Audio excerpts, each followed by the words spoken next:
Sa kasaysayan ng ating pakikibaka, may mga pangalang lumulutang sa ulap ng alamat. Isa na rito ang isang lalaking tila ginawang sandata ng kalikasan, si Leon Quilat.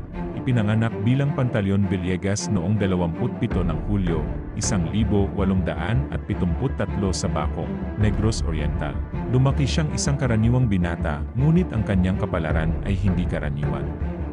Siya'y naging manggagawa, sirko performer, at sa huli, isang revolusyonaryo. Tinawag siyang Leon Quilat, ang kidlat ng katipunan, hindi lamang dahil sa bilis ng kanyang kilos sa labanan, kundi sa paniniwalang siya'y may taglay na kapangyarihang hindi pangkaraniwan. Sinasabing may hawak siyang mga anting-anting na nagbibigay ng lakas, tapang, at proteksyon mula sa bala.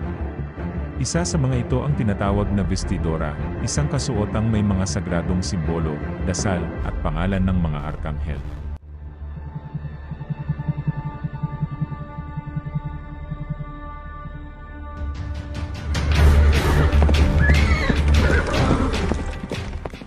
Isinusuot rin niya ang triangle cloth na may mga esoterikong titik.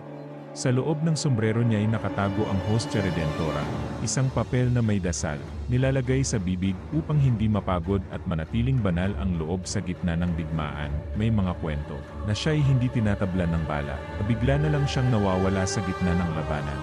Parang usok na naglalaho, parang kidlat na tumatago sa dilim, ngunit ang kapangyarihan ay may hangganan. Ika-8 ng Abril, 1878 sa Carcar, Cebu, siya'y pinagtaksila ng kasamahan. Una, pinainom ng lason. Pangalawa, tinanggal ang kanyang mga anting-anting. Panghuli tinaga, binaril, at binugbog hanggang sa masigurado na hindi na siya makababalik mula sa kamatayan. Pinaniniwalaan ng ilan, kung hindi naalis ang kanyang anting-anting, baka si Leon Quilat ay hindi kailanman nagapi ng kamatayan. Hanggang ngayon, hindi matiyak kung hanggang saan ang tunay na kapangyarihang taglay niya. Subalit isang bagay ang malinaw, si Leon Quilat ay hindi lamang isang bayani.